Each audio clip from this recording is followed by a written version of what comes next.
2017, Facebook got a little too comfortable, allegedly, with one of Australia's top banks and advertisers. They claimed they had a database of 1.9 million high schoolers, 1.5 million university students, and 3 million young workers. This leaked internal report exposed by the Australian demonstrated Facebook's ability to identify and monitor posts and photos in real time to determine when young people feel insecure, overwhelmed, anxious, worthless, nervous, and like a failure. The documents described how Facebook gathers and stores psychological insights into users based on their internal data. Facebook would then later respond with claims that the research was done intended to help marketers understand how people express themselves. By now, most of us are numb to Facebook scandals, but it does make you wonder how a company can be worth over $1 trillion when their platform is free to use. The old saying, "nothing in life is free," was hammered home by the Netflix documentary The Social Dilemma, when it highlighted that if a service is free, then you are the product. Data is often considered the new oil because, like oil, it has become the dominant fuel that powers all the algorithms, AI systems, and the digital infrastructure of the modern world. The Economist highlighted this shift in 2017 when it boldly stated, "The world's most valuable resource is no longer oil but data." In 2023, the world created around 120 zettabytes of data, with roughly 5.35 billion internet users globally. You don't need to be good at maths to understand why big tech is so eager to provide you with free services. There's a big incentive to keep you on their platforms for as long as possible so you can continue providing your data, which clearly translates directly into dollars. According to The Guardian, Facebook has enough data on its average user to fill 400,000 Word documents. And with over 90% of global searches happening on Google, they have the equivalent of roughly 3 million Word documents per user. And sure, a lot of this data is probably useless, but if you can create a large language model capable of distilling this data faster and more efficiently, it starts to make sense why companies are so desperate to develop their own AI solutions, which are powerful enough to predict what it could show to perfectly keep you scrolling, swiping, and sharing.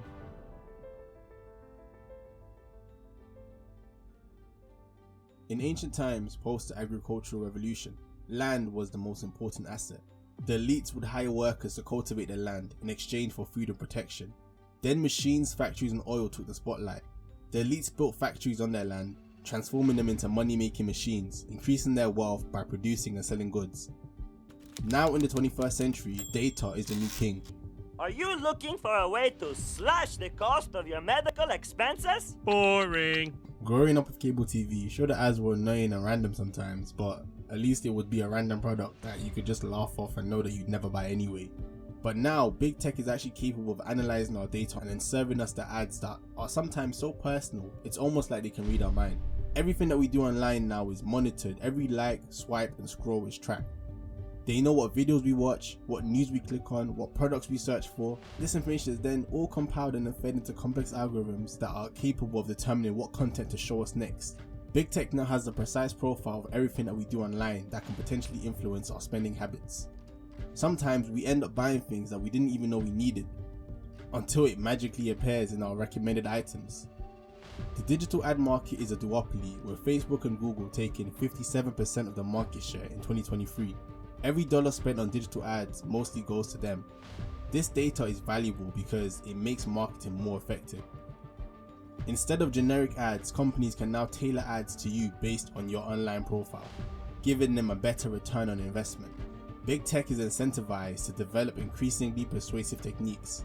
Notification, reels, personalized feeds, and more are designed to keep you hooked and keep your friends hooked too. I know it's not just me that's had a conversation with a friend and then gone home and now I'm seeing adverts on what we spoke about. Is that a coincidence? I think not! These platforms have intimate access to our thoughts and behaviors, sometimes knowing us better than we know ourselves. They wait for the perfect time to insert ads that you're most likely to engage with, and that's the promise they sell to advertisers. To keep using services like Facebook and Google for free, we're all forced to trade our personal data in a deal with the devil that we just can't escape. But let me know in the comments below if you think that for having access to what is the largest library of knowledge and community is a fair price for the billions that big tech makes from monopolizing our data.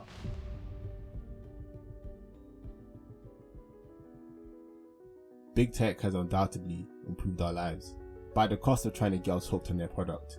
We live in an attention economy where your focus equals money. Capturing attention directly translates into sales and even changes how we think and behave. social media thrives on polarizing content rewarding extreme views because that is the content that gets the most engagement.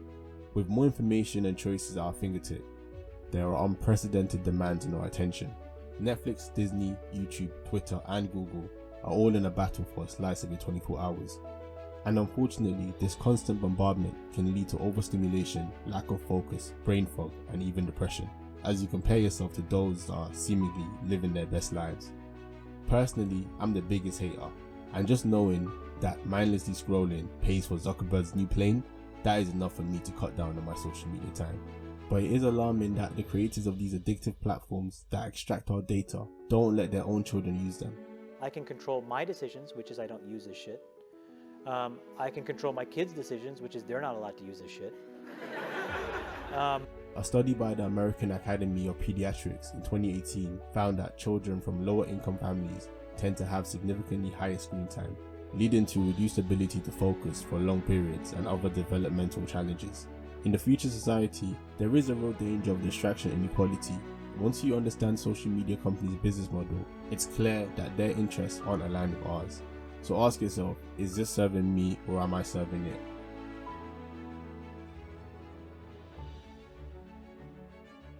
Big tech are the new predators, exploiting our distractibility for profit, but you don't have to be their prey.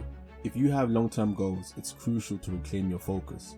A 2012 study by Benjamin Baird and Jonathan Schuyler at the University of California, Santa Barbara shows that letting your mind wander can help you regain your lost attention span, which is akin to rebooting your mind. It's like hitting the gym for your brain, because to grow and to go deeper, it's essential that you make time to think and follow your thoughts, while also questioning everything that you see. Like Nikola Tesla, who conceived the idea of the AC motor, which enabled widespread electricity generation and distribution, while strolling in a park and reciting poetry. Or Einstein, who visualized himself riding on a beam of light during his thought experiments, contributing to his theory of relativity. These moments of zoning out can lead to some of the most important thoughts. With the declining attention spans, it's clear that focus will eventually be the new superpower, but getting there means dodging the modern vices that we all have at our fingertips. If every spare moment is filled with mindless scrolling, you'll definitely miss out on those eureka moments that can really change your life. Big tech has perfected the art of keeping us hooked at the detriment of our most valuable resource, time. It's essential to remember that everyone wants your data. As Dr. D. Edwards once said, without data, you're just another person with an opinion. So if you've enjoyed this video, then please make sure to leave a like and share, because hey, I never said I didn't want your data too. Dada, why? Why, Dada, why? This is business! It's also important to be mindful and intentional to avoid falling into the modern attention traps. In order to do so, you have to slow down and resist the urge to fill every boring moment with distraction. Meditation and yoga are great ways to practice focusing on the moment. You could also consider taking regular breaks from social media. Once you try a digital detox for a week or a month, you'll be shocked at how often you reach for your phone. This isn't about becoming a productivity machine, it's about understanding the big tech distraction model and paying yourself first.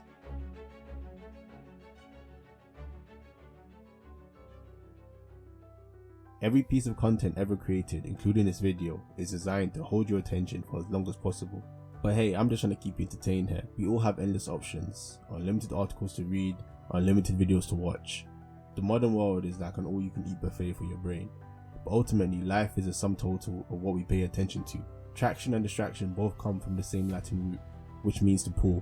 Traction is anything that pulls you towards your goals, and distraction is anything that pulls you away from it, which is the ultimate aim of big tech.